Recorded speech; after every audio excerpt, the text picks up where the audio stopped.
Yeah, good morning, everybody, both here and remotely.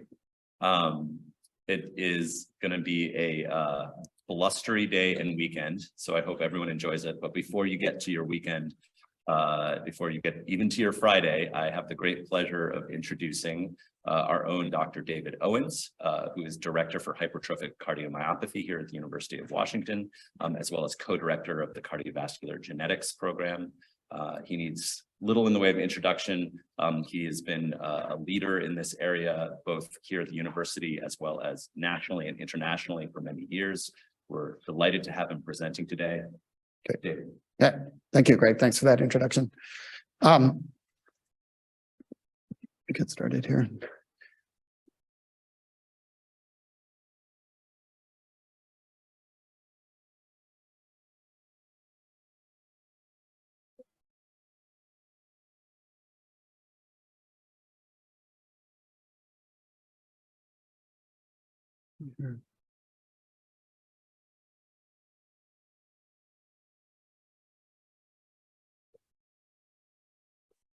Yeah, if you get that, would be great.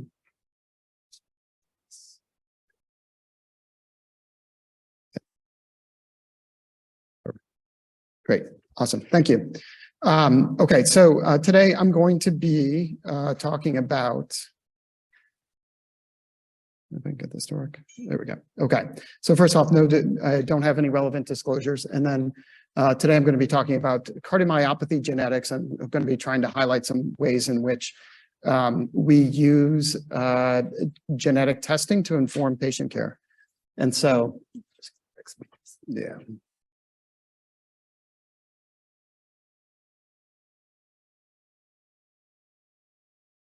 Great, thank you.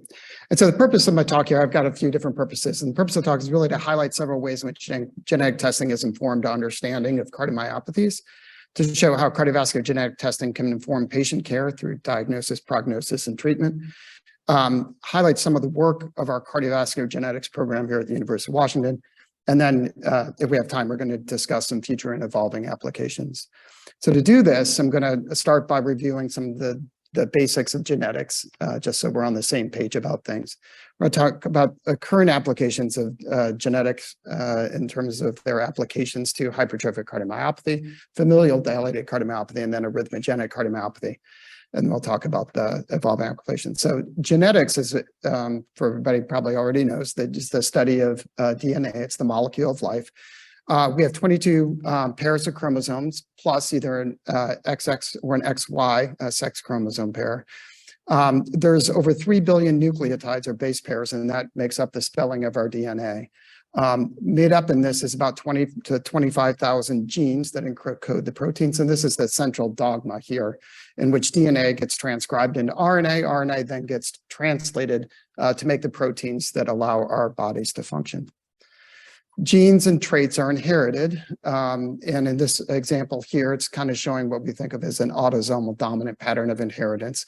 In this example, the biological father here has dimples. It's represented by a yellow variation in the gene. The biological mother here does not.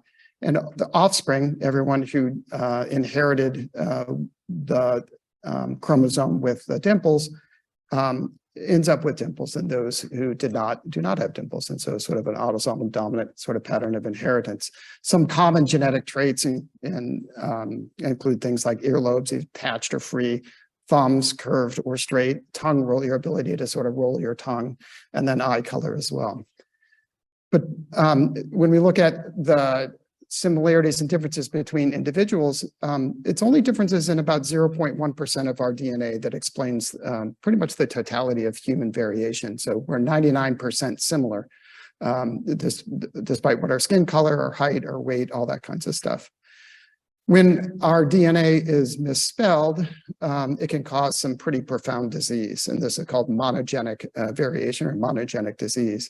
And so here's an example of change in DNA from the base, the nucleotide changes from a C to a T. In here, it changes the amino acid sequence from an arginine over to a glutamine. And then can result in change in protein function. I'm demonstrating here an SEN5A gene, which has both gain of function and loss of function diseases. Gain of function of SCN5A results in a long QT syndrome. Loss of function results in a Brugada syndrome. Some of the, just to, again, to try to get on the same page about some of this, some of the genetic nomenclature here, we refer to frequency of genetic variation. We use the terms rare variant, which I'm going to be talking about today, and then polymorphisms, which have an allele frequency of greater than 1%, generally speaking.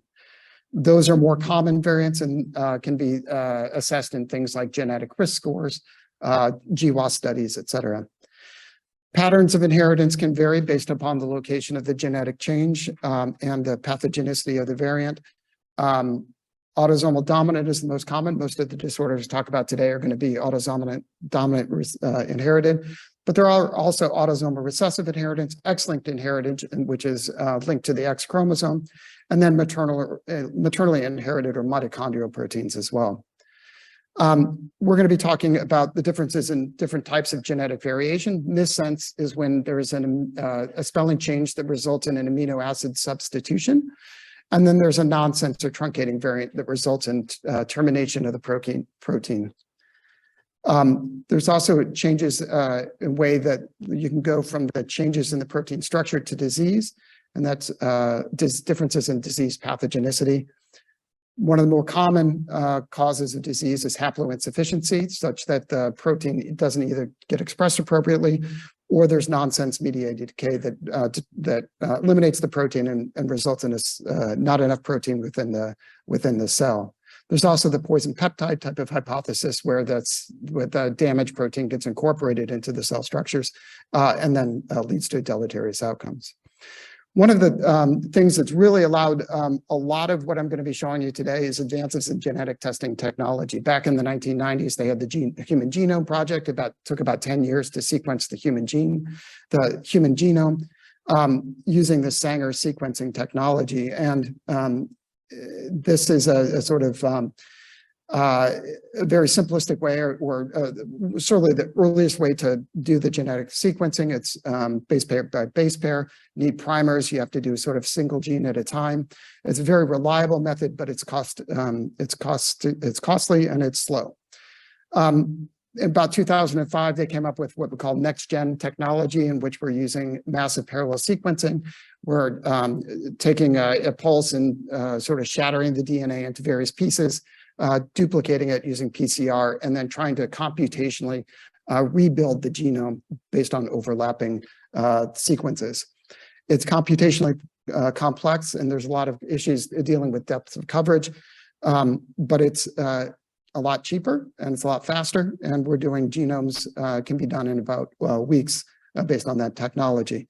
There's now a third generation of technology, which is more sort of keeping the DNA intact and going base pair by base pair, but using what we call nanopore technology. And it maintains the integrity of the DNA, and actually the sequencing can be formed in a matter of hours. So now we're at the point where we can sequence a human genome probably definitely within 24 hours. With this, despite these very nice advances, we've had the cost of genetic testing sort of plummet here. And this is in comparison to Moore's law, which is the principle that how quickly computational or computers advance. You can see that the genetic testing technology has outstripped that. And now we're talking about human genomes that cost less than $1,000 frequency in just a couple $100 range. So low-cost genetic testing has enabled more clinical testing. It's allowed gene-specific patient cohorts to be established, and it's also allowed large-scale population data. And so those are all really advantageous when we're dealing with rare disorders. When we get genetic testing results back, it's rarely a yes or no answer. It's often a yes, no, maybe, somewhere in between. The results that we get are range from benign, likely benign, this variant of uncertain significance, which is sort of a genomic purgatory in some sense, likely pathogenic or pathogenic. And we've always had this conception that the pathogenic variants are actionable. We know what to do with those. The benign ones are less actionable because we're not sure that we're missing something. Maybe the technology isn't good enough. But I think the technology is getting good enough. And I think the benign answers are getting to the point where we can have reassurance that those are true negative and that we're not missing a whole lot. Now, there are some exceptions to that. But for the most part, I think that the benign findings can be reassuring. There's a lot of factors that affect the variant interpretation. And when we get variants back, we need to vet them.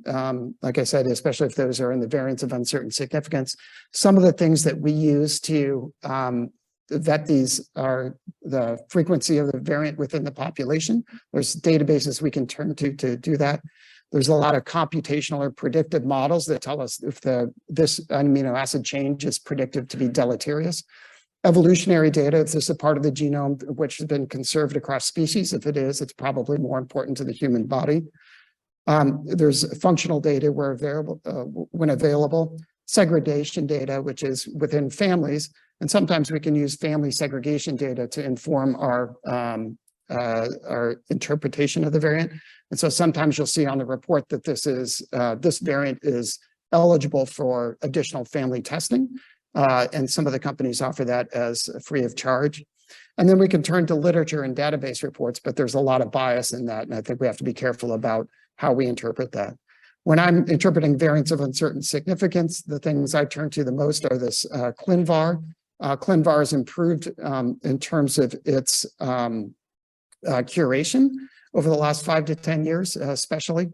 And I go to Genome, which is the genome aggregation database, and tells us a lot about the population frequency, has a lot of nice links to ClinVar and other places. So today, the primary inherited heart disorders span the gamut of things that can go wrong with us. Cardiomyopathies, I'm going to be talking about today, the hypertrophic, dilated, and arrhythmogenic processes. But in our clinic, we also see patients with vascular problems. We see patients with channelopathies. And we see patients with other rare disorders, such as Fabry disease, Danon disease, Friedreich's ataxia, and the muscular dystrophies.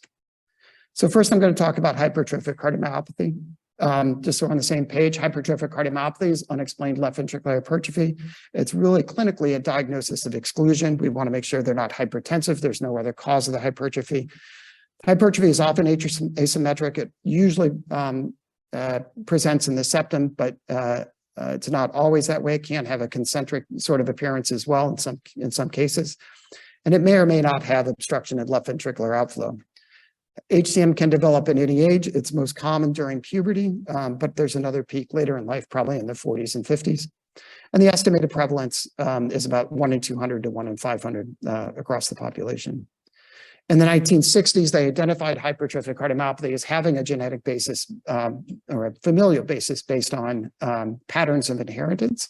But they noticed that it ran in families in an autosomal dominant type of pedigree. But they also noted that there was incomplete penetrance. That is, not everybody was affected. In the 1990s, Cricket-Seidman and the group out at the Brigham identified the genetic variability in the cardiac sarcomere as the cause of hypertrophic cardiomyopathy. And now there's a different variation in probably 20 different genes that have been implicated as causal of left ventricular hypertrophy that seems like hypertrophic cardiomyopathy. And this has narrowed our definition of HCM. So this is what hypertrophic cardiomyopathy looks like on echocardiogram. Here, the image on the left is somebody you can see with, I'm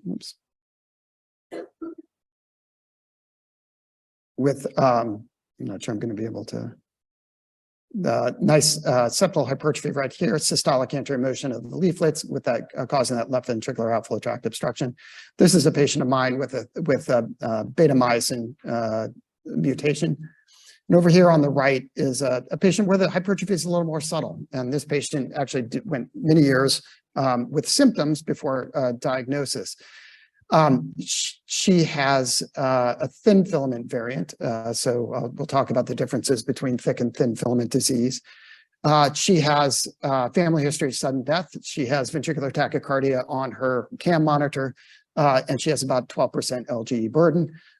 Indicating that she's at high risk for sudden death. And so Even though the hypertrophy here is fairly subtle, we think that that patient should be treated just like everybody else and should get a prophylactic defibrillator. So we look at proteins of the cardiac sarcomere. We look at these two, the myosin binding protein C and the beta myosin heavy chain. And those are the two most common genes implicated in hypertrophic cardiomyopathy. This is just a schematic of the sarcomere. The beta myosin protein is shown in green. The head of the beta myosin protein is here in yellow. The actin filament is in red. And this myosin binding protein C acts as a sort of an organizing and regulating protein that links actin to myosin and helps to organize the sarcomere. There are other genes as well, alpha tropomyosin troponin. This is sometimes referred to as the tropomyosin troponin complex. This is the same protein that we check in the bloodstream after myocardial infarction. Those are collectively referred to as thin filament disease because they involve the actin molecule. When we looked at the genetic yield for testing in hypertrophic cardiomyopathy, we see the beta myosin and myosin binding protein C dominate the field. These account for 80% of gene-positive hypertrophic cardiomyopathy, but about, the overall yield is somewhere around 40 to 60%. So if we take all comers with hypertrophic cardiomyopathy, we do genetic testing on them, about 40 to 60% of them have an identifiable genetic variant, most commonly in these two genes. Thin filament disease makes up the majority of the rest, and then there's a number of different sort of phenocopies or disease states that are genetic in etiology that can cause left ventricular hypertrophy and mimic HCM. And those include things like familial amyloidosis, Fabry disease, and some other things I'll talk about in just a moment. This is a picture of the beta myosin molecule, and it starts here. This is the head S1 region. This is the globular head. This is where the actin binding domain is. There's a lever arm that's an S2, and then the rod domain down here, which interacts and forms the real thick filament.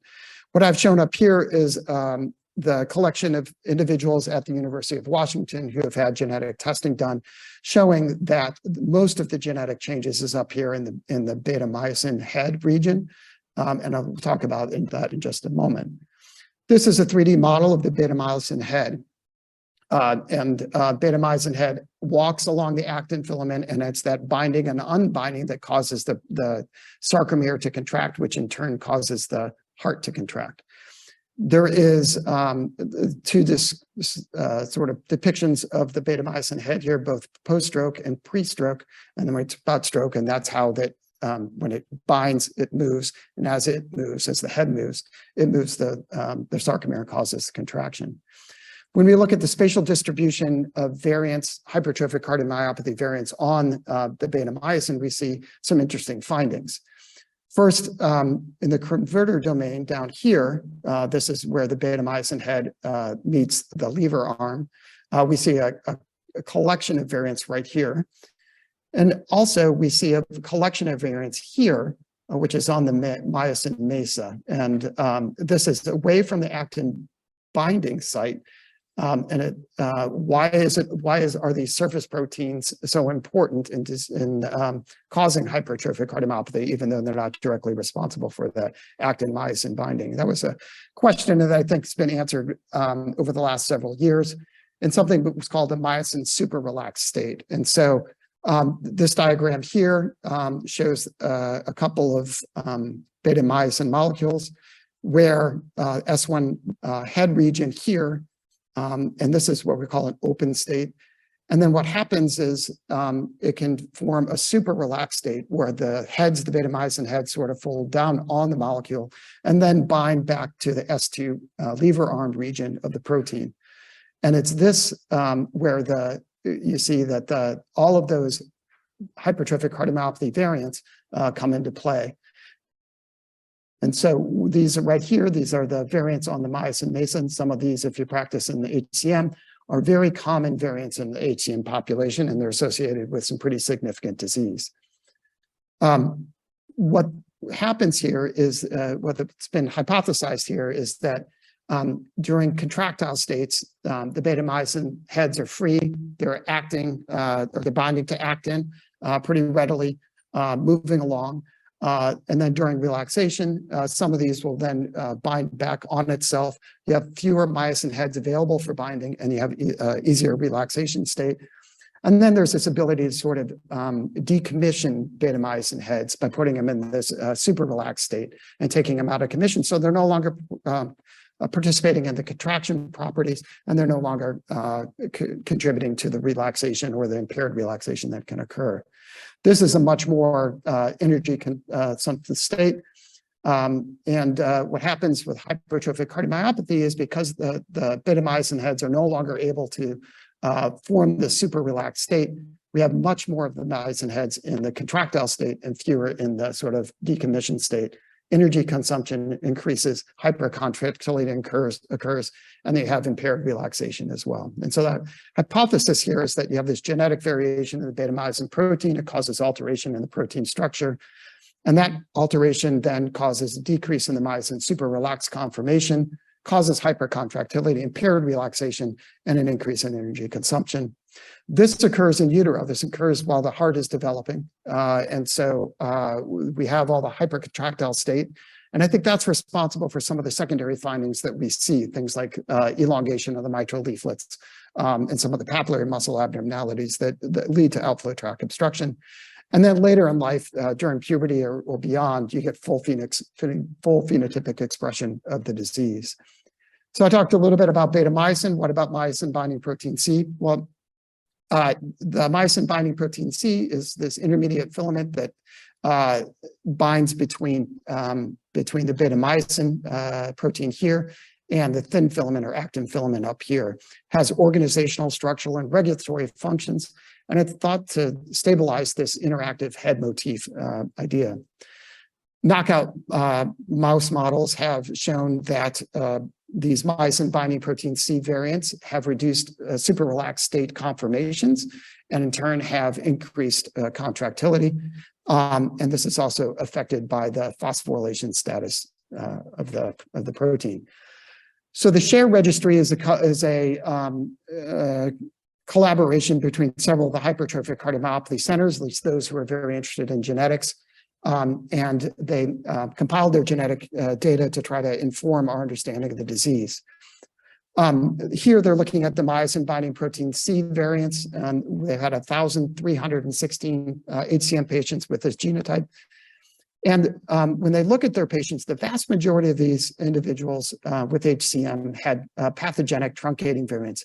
They had some non-truncating variants or missense variants as well, and they seem to be localized to certain exons along the way.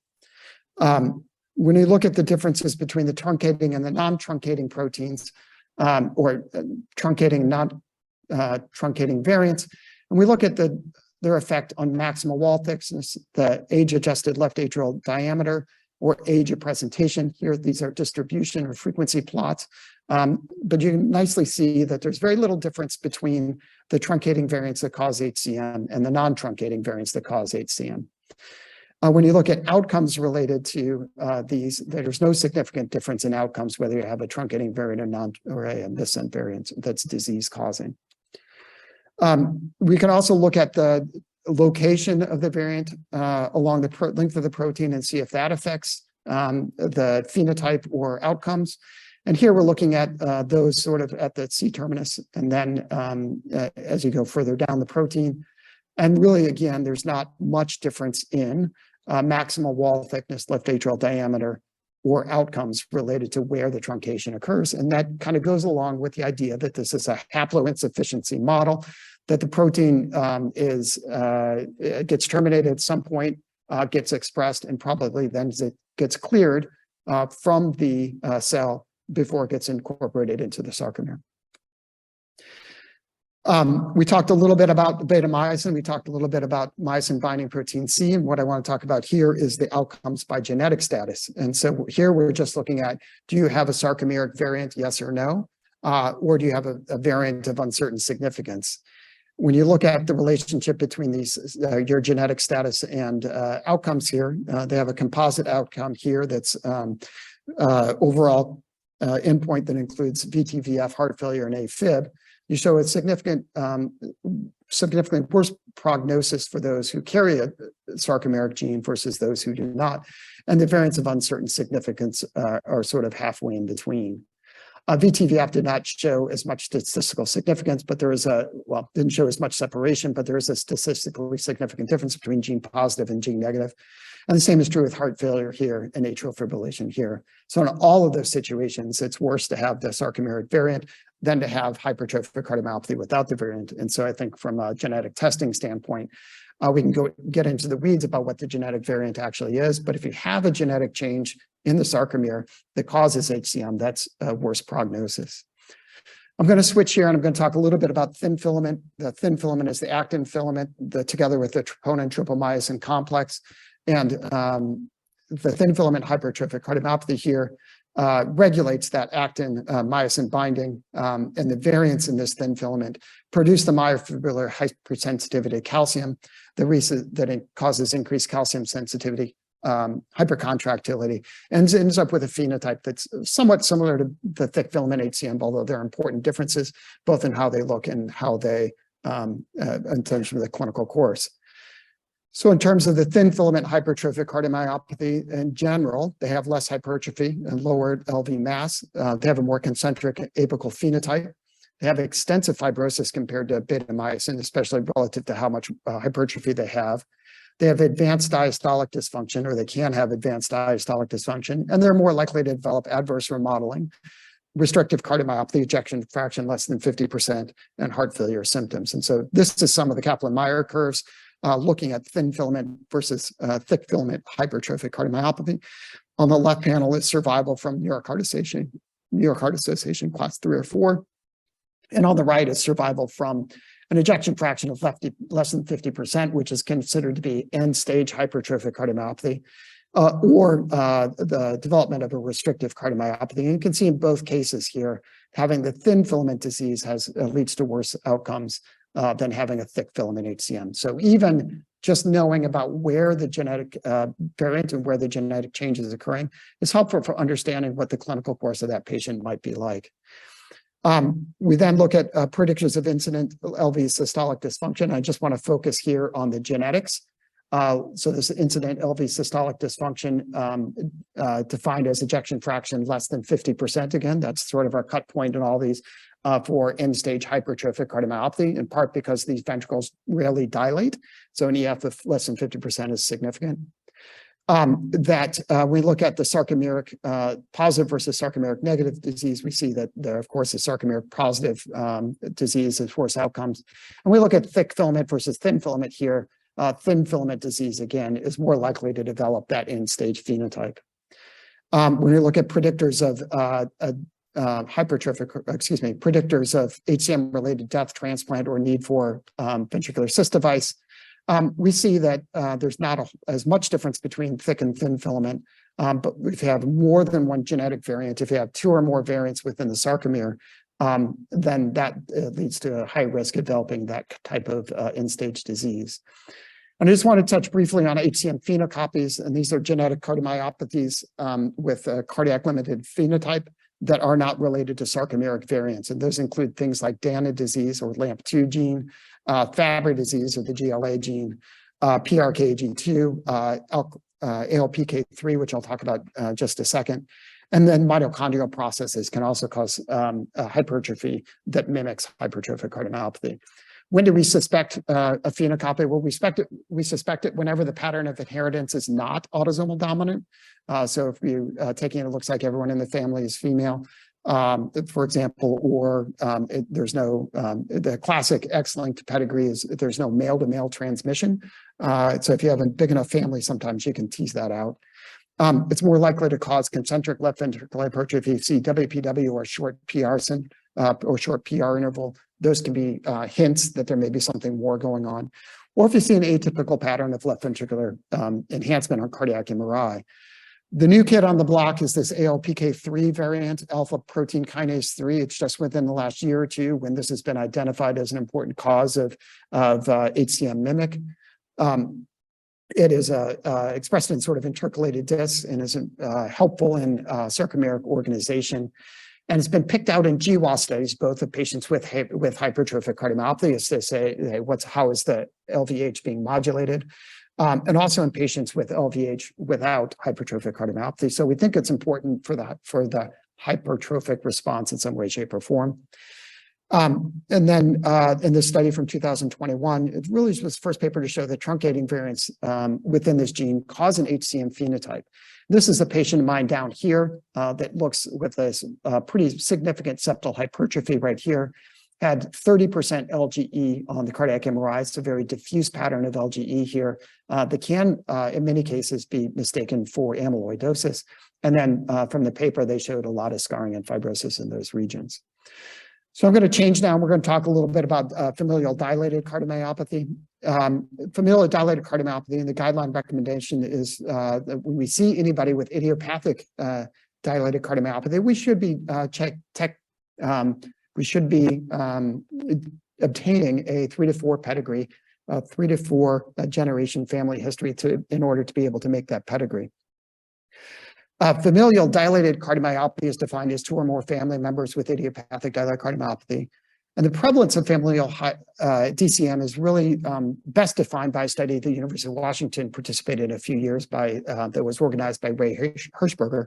And it's the DCM Precision Medicine Study. In that study, about 30% of idiopathic DCM that presented to heart failure centers, and maybe some bias in that, about 30% of those individuals had underlying genetic changes as a cause of their DCM. This prevalence of genetic DCM was a little bit higher in Blacks than it was in whites. And when you looked at family members, about 20% of the family members would express a dilated cardiomyopathy phenotype as well. The usual onset of familial DCM is in the 30 to 50 year range, but there's an age-dependent penetrance. Some people present early, at less than the age of 20. You start looking at other more pathogenic variants in that case. And then by the age of 30 or 40, you get 60% prevalence, and by age of 40, you get about 90% prevalence. The genetic basis of dilated cardiomyopathy is pretty heterogeneous, and it takes a lot for our heart muscles to function properly, and there's a lot of different ways in which that can go wrong. So the proteins of the sarcomere, for example, are important, of course, in contractile apparatus, or the contractile force of the cardiomyocytes. Nuclear proteins play an important role in gene expression. There's energy metabolism genes, such as the phospholamban, desmosomal genes, titin genes, and these cytoskeletal genes as well. These cytoskeletal proteins are things like dystrophin that's associated with muscular dystrophies, and maybe the Filament C variant as well. When we look at the genes implicated in familial DCM, by far the most common is titin, and we'll talk about titin in just a second. And then there's a whole slew of other genes that are that can be causing it. So Lamin A, myosin binding protein C, which is a known cause of hypertrophic cardiomyopathy, can also cause dilated cardiomyopathy. The troponin T, again, a cause of HCM, can also cause DCM. And then the one I'm going to highlight here is the Filament C, and we'll be talking about that in just a second. When you see a patient, you can use the Madrid genotype score to try to understand if there's a high likelihood of getting a positive genetic test result. And they found 5 sort of predictors of a positive genetic test result. That includes skeletal myopathy, family history of DCM, low voltage on ECG, absence of hypertension, and absence of left bundle branch block. And they look over here, and you can see a nice sort of separation in the yield of genetic testing based on the number of predictors that you have. And these are pretty simple things that you should be able to get every time you see a new DCM patient. So I think it's a nice simple way to look at it. We're in the process of trying to look at our own population to see if we can reproduce some of that data. This is titin. Titin is one of the largest proteins in the human body. It spans the length of the cardiac sarcomere from C disc to Z disc, and helps to stabilize the beta myosin protein and link it to, like I said, to the Z disc. This is New England Journal of Medicine study from 2012, looking at titin variants in an idiopathic DCM population. And they showed that about 23% of this population had titin truncating variants. So these are variants that, certainly stop the expression of the protein at that point. And this is in contrast to 1% of the dilated cardiomyopathy, 1% of the hypertrophic cardiomyopathy, 1% of control. So vastly overexpressed in the dilated cardiomyopathy population. But the story gets more interesting because there's a lot of factors that can influence the expression of the disease state. So we look at the relationship between alcohol intake and the expression of the DCM phenotype. First, if you take a look at the population of patients that are deemed to have alcoholic cardiomyopathy, the prevalence of Titin variant within that population is on the order of about 13% versus their control population here, which is 3%. So that, I don't know how exactly in the study they were defining it. It seems like that's a much higher sort of rate of Titin variants that we're used to seeing. But when you look here at the left ventricular ejection fraction by Titin gene status and alcohol intake, if you don't have any alcohol intake and you didn't have any, you did not have the Titin variant, but you had dilated cardiomyopathy, your average ejection fraction was around 40%. If you had the Titin variant and you didn't drink alcohol, your ejection fraction was around 40%. If you drank alcohol and didn't have the Titin variant, your ejection fraction was around 40%. But if you had both, your ejection fraction was much lower. So it speaks to the idea that there's these modulating factors about the expression of the disease, and that DCM and Titin variant may be somewhat of a susceptibility factor. This is borne out a little bit more into other types of situations where we see sort of exposures or stressors. One is peripartum cardiomyopathy. In that population, the Titin prevalence is around 15 to 20%. The frequency of genetic variation in this population is very similar to what we see in general DCM. And that those who had the Titin variant and had peripartum cardiomyopathy, their ejection fraction was slightly lower.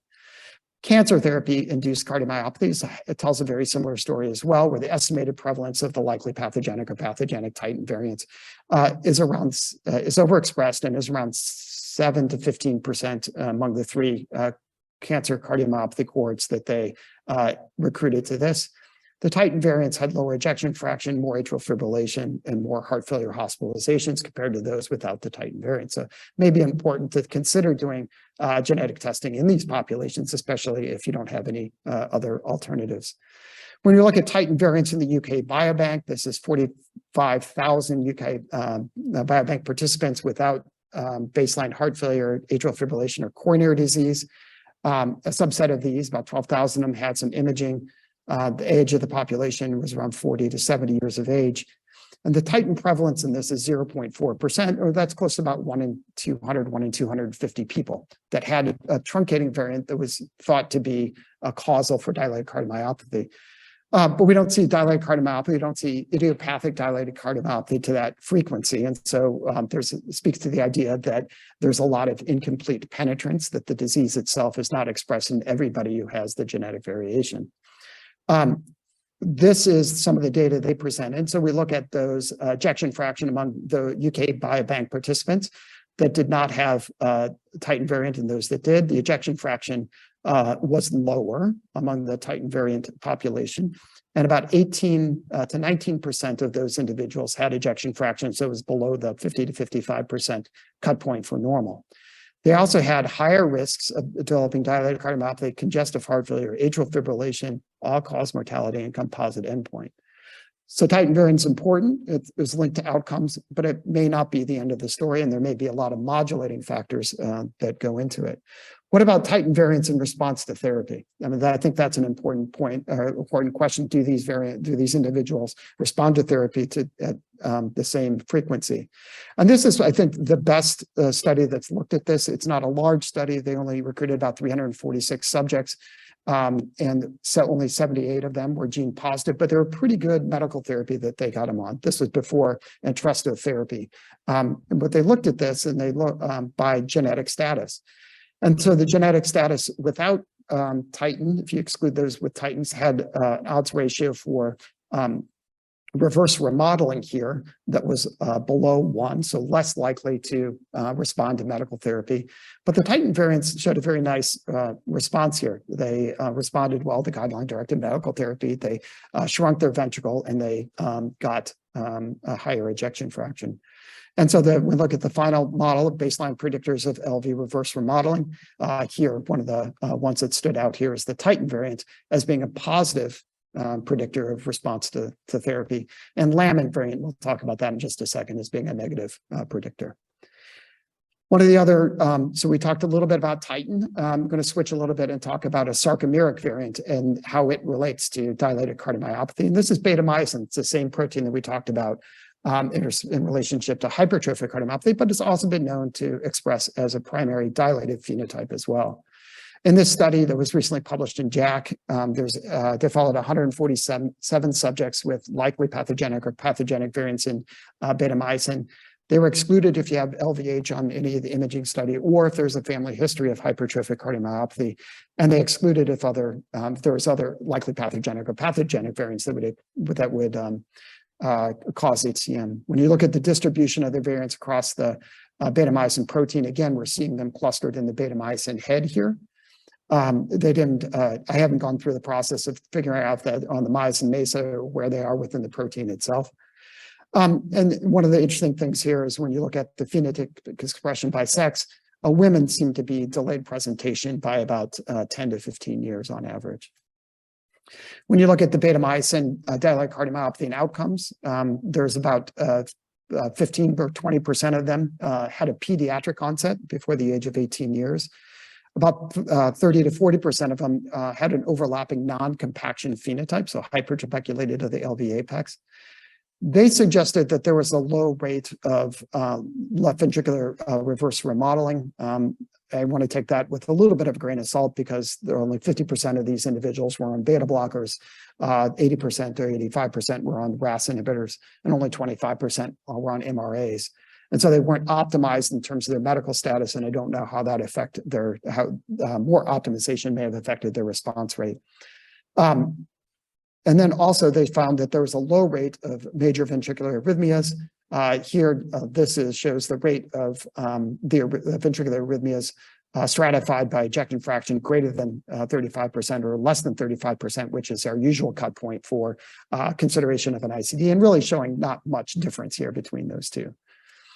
When you look at genetic stats, one of the nice things they were able to do in this population is they would compare it to a couple of comparison cohorts that included those with Titan variants and those with Lamin A. And you see that both Titan and beta-myosin had low rates of ventricular arrhythmias and low rates of end-stage heart failure compared to the Lamin here, which is a much worse sort of disease state. We'll switch just a second. Lamin is a nuclear envelope protein implicated in a number of different nuclear functions: DNA replication, cell cycle regulation, chromatin organization, et cetera, et cetera.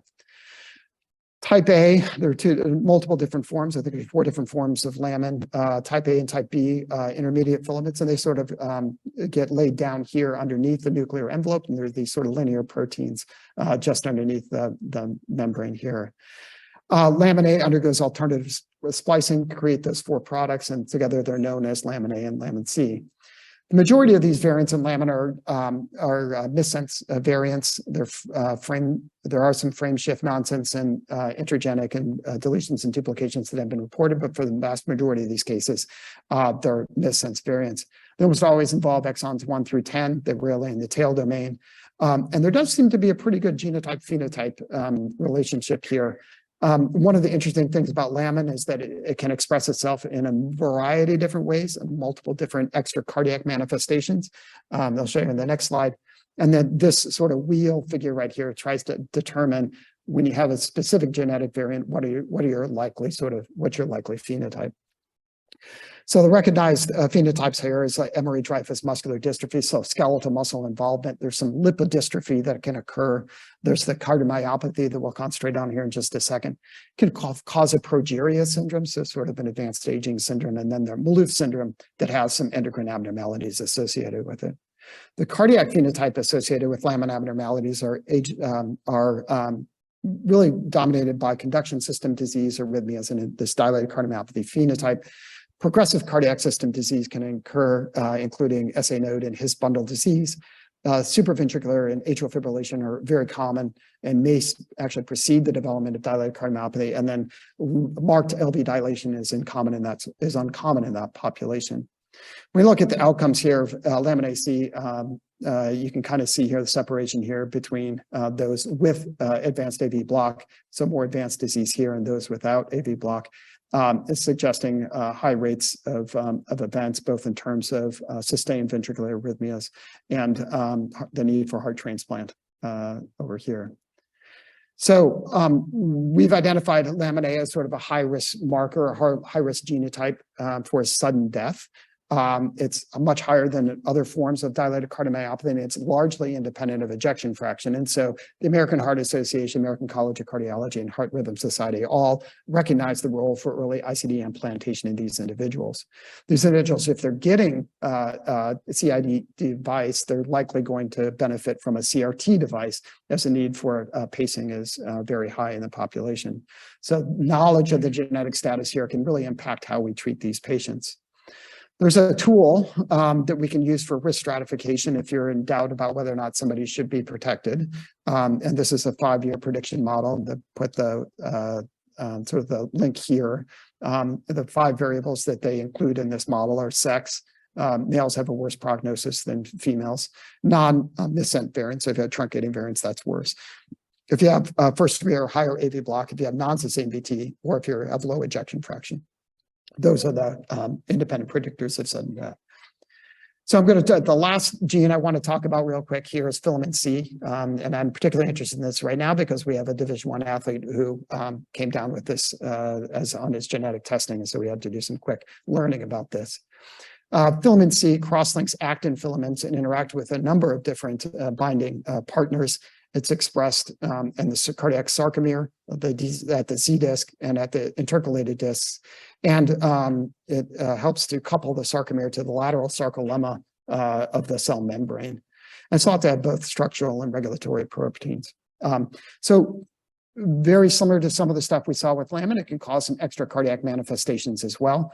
And in fact, filament C was first recognized as a cause of myofibrillar myopathy. And so there's a whole body of literature that goes along that pathway. But there's cardiac, vast majority of the stuff that we see is cardiac limited. They don't have any skeletal muscle involvement, and it's a pure cardiomyopathy type of situation.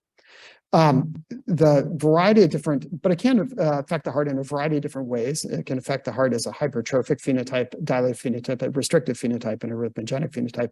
And this kind of goes along the lines of the different ways in which the genetic variations can express from a cardiomyopathic standpoint. So it's very interesting. We certainly don't understand what modulates with the interplay between the genetic variation and the phenotype that's being expressed. But a couple of years ago, over the last, I'd say over the last several years, what's really been highlighted is the role of truncating variants within filament C and how they're associated with a very arrhythmogenic phenotype. So this is the filament C truncating variants and their effect on ventricular function, sort of a scatter plot here, looking at RV function on the y-axis and LV function on the x-axis here, dividing it up into 4 different groups. The top right here is those with normal left and right ventricular ejection fraction. Top left here, those with primary LV dysfunction, and bottom right here, primary RV dysfunction, and then this group over here is combined. When we look at CMR findings, we see this stripe of late gadolinium enhancement that's often epicardial and often located to the lateral wall, infralateral posterior region. And this is a very sort of classic picture of filament C. So here's the distribution of some of the LGE patterns that we see here. Interestingly, Domenico Corrado had reported on an arrhythmogenic phenotype in athletes, in which exactly mimics this. This is what they found in their athlete population. They did not do genetic testing on that, so I don't know what percentage of the population has filament C variants or whether or not exercise brings out any of the phenotype. When we look at the relationship between filament C truncating variants and sudden cardiac death, we see a lack of association between the ejection fraction and the VT events, sudden cardiac death. Here on the left is an association between EF and 3 different outcomes: death, heart transplant, and LVAD, showing that the lower ejection fraction is higher risk. But when we look at the rhythmic outcomes, which in black is actually down here and really not anywhere associated with the ejection fraction. This is a composite sort of group where they took some literature reports and a cohort of their own, and they looked at the predictors of VT and sudden cardiac death endpoints. And in this population in filament C, low QRS voltage, infralateral T wave inversions, and LGE and LV fibrosis were predictive of ventricular arrhythmias, but ejection fraction was not. So we've identified a couple of different phenotypes here that are higher risk, and looking at Lamin A, Filament C, and then I'll talk just briefly about desmoplakin as well. But Lamin A and here in blue, purple-ish, and the Filament C in green are higher risk in terms of death, transplant, and LVAD. We look at non-arrhythmic deaths, Lamin A persists in sort of those poor outcomes. And when you look specifically at arrhythmic events, sudden cardiac death and major ventricular arrhythmias, they were all sort of clustered together. And the average rate on this is somewhere around 4 to 5% per year. So pretty high risk compared to general DCM or even an HCM population. When you break this down into association of genetic variants and outcomes by the sort of class of genetic variation, we see some interesting but similar findings. One is that genotype negative here has a fairly good prognosis when it comes to major adverse cardiovascular events and development of end-stage heart failure. Lamin A is this one that stands out as a really poor prognosis, but these other ones tend to cluster. Titan is this one in orange that's sort of at the bottom of the cluster down here. And so of the genetic variations, again, Titan is not such a bad one to have. And then this is data from that cohort looking at the relationship between genetic status and left ventricular reverse remodeling. And Titan is over here showing 50% response rate. And the other proteins here, so that Lamin here is 25% lower response rate.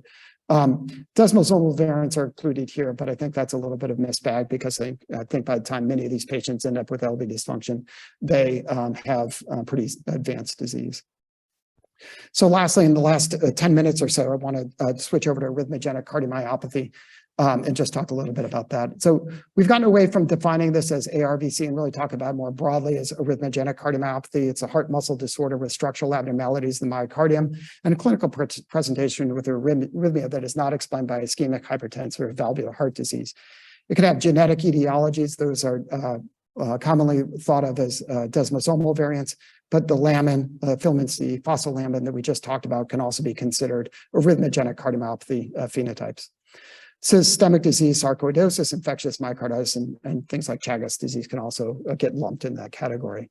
Here, we're going to narrow that down a little bit. We're going to look at arrhythmogenic right ventricular cardiomyopathy, and the prevalence of that is about 1 in 200 to 1 in 5,000. It's a common cause of sudden cardiac death in some areas, particularly in Italy, at least in the based on their early reports.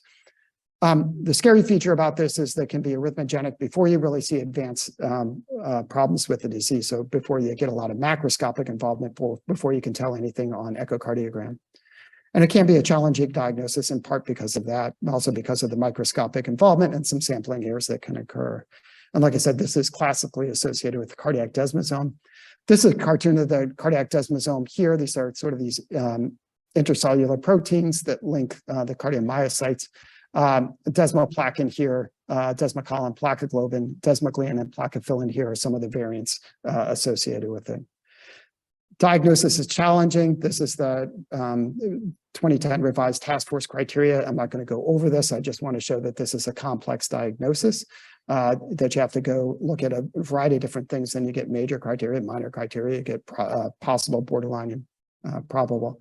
And then there's phases of ARVC. So preclinical, you carry the gene predisposes you to this. And then you go through an arrhythmogenic phase, and then you start to develop heart failure after that. And we really want to try to identify patients in these two categories, either in the preclinical state where they can be monitored or in the arrhythmogenic state where they can start to be treated. We look at the frequency of genetic variants associated with ARVC. We see that the vast majority of these are within the desmosome and largely with the PKP2 variant. And we look at the patient cohorts, about 70 to 80% of the patients with ARVC have a plakophilin variant in them. But there's challenges to desmosomal variant interpretation here. There's a high rate of variance of uncertain significance here. The variants within these proteins can be considered rare in one ethnic group, but more common in other ethnic groups. That's a factor that can occur to any variation, but seems to be more common in this region because of the tolerance of variation. And then when we look at the UK Biobank and expression of the PKP2 variants specifically, we see that there's a 0.1% prevalence of these truncating variants within the UK Biobank, so about 1 in 1,000.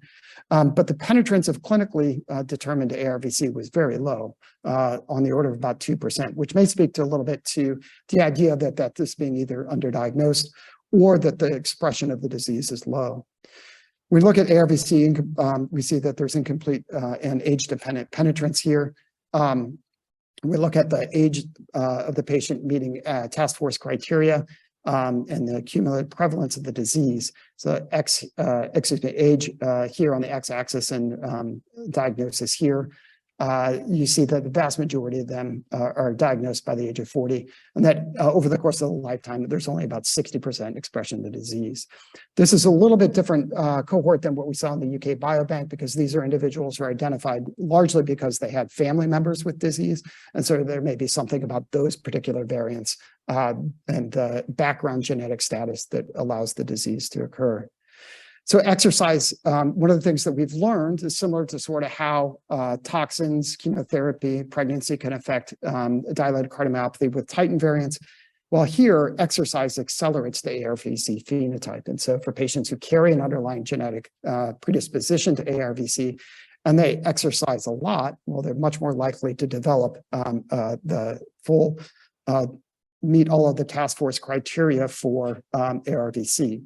This is stratified by the hours per year of exercise prior to diagnosis, and then also whether or not the patient is considered to be an endurance athlete. And it's this endurance athletics that really seem to be a risk marker.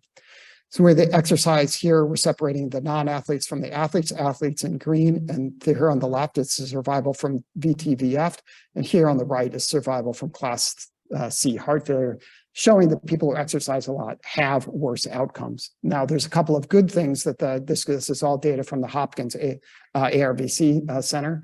There's a couple of good things that they've done. One is they've shown that if you cut back on exercise, it reduces your event rate. And number two, it shows that if you exercise at the American Heart Association guideline recommendations of moderate level of activity or moderate intensity activity most days of the week, that is not associated with an increase in risk. There's also this thing that's become in the literature or sort of colloquially called left dominant ARVC. And this can be seen in sort of late stage ARVC, but it can also be a primary manifestation of some of the desmosomal variants, including desmoplakin truncating variants. This left dominant ARVCs generally considered to be a higher arrhythmic risk, and they should be considering ICDs in this population. This is a paper from a couple of years ago that looked at a fibrotic desmoplakin cardiomyopathy truncating variants and showed that it is really associated with a fibrotic and inflammatory form of cardiomyopathy that's a little bit different phenotype than we've seen before. When you look at the cardiac MRI, some of these individuals, you see this epicardial fibrosis here, kind of all throughout. It can be very patchy. And then you see inflammatory uptake on the FDG PET, and then on a cardiac MRI as well. And so this can be a mimic of cardiac sarcoid. We look at desmoplakin truncating variants. 40% of the desmoplakin variants had LGE on cardiac MRI. 15% of them had acute episodes of chest pain with troponin elevations. They come in, they have clean coronaries, but there's something going on. And that those patients have a high rate of LGE. Left ventricular ejection fraction less than 55% is strongly associated with ventricular arrhythmias, and RV ejection fraction is 45%. We're strongly associated with ventricular arrhythmias only in the sort of traditional desmosomal ARVC, not in this. And so Babak just stepped out, but I just wanted to highlight this. This is my last slide here. The genetic cardiomyopathy brings this idea that genetic cardiomyopathy can masquerade as cardiac sarcoidosis. And so Babak used some of the patients' experiences at OHSU and looked at his series of patients with cardiac sarcoidosis. And 16 of them had isolated cardiac sarcoidosis, and then they did genetic testing on them. And they identified 5 of the 14 who had genetic testing. So 5 of those individuals, or 36%, had an underlying genetic cause of their cardiomyopathy rather than sarcoidosis. So key points here. So I hope I showed you today that advances in genetic technology have really led to rapid acceleration in clinical and research testing that is enabling a new era of research. Most of the genetic cohort studies that I've shown you have been published only within the last couple of years, and it's really been advancing understanding of disease. For hypertrophic cardiomyopathy, genetic status is important. It helps to identify risk, and then the distinction between thick and thin filament disease can be helpful in identifying their clinical course. Titin-related cardiomyopathy is the most common form of genetic DCM, but it may be more thought of as sort of a susceptibility factor, and there may be other things that are necessary to bring out the disease. Titin variants are generally have a more favorable prognosis and a good response to medical therapy. There are higher risk DCM and arrhythmogenic cardiomyopathy genotypes, and we have to take these ones seriously. Those are the Lamin A's, the Filament C's, and the desmoplackins. And then finally, genetic cardiomyopathy can mimic amyloidosis, sarcoidosis, and myocarditis, and we should be considering genetic testing in that population, especially those with less certain diagnoses. Okay, sorry that was going a little bit long, but hopefully I gave you a broad overview of what cardiomyopathy genetics is all about and where the field is heading. Right.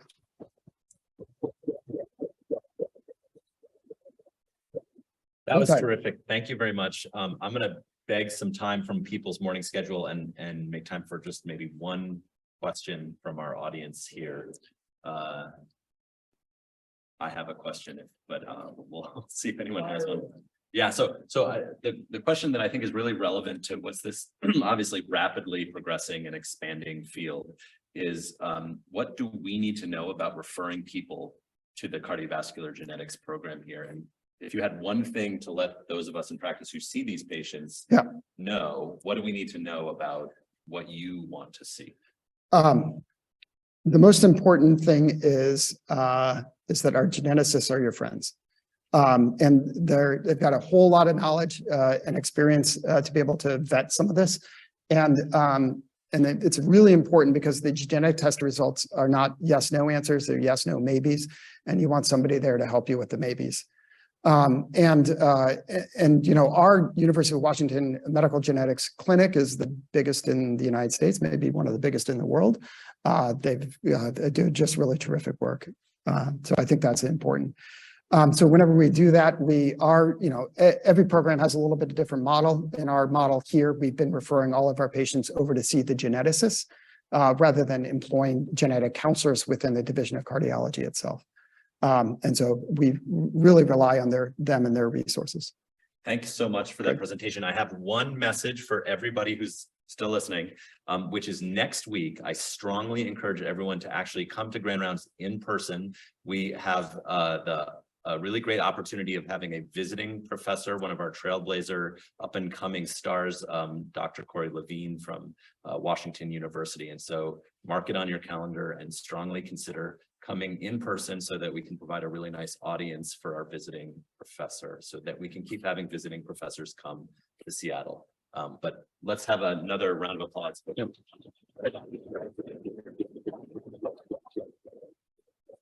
Thanks so much. Yeah, thanks. Thanks. I have been doing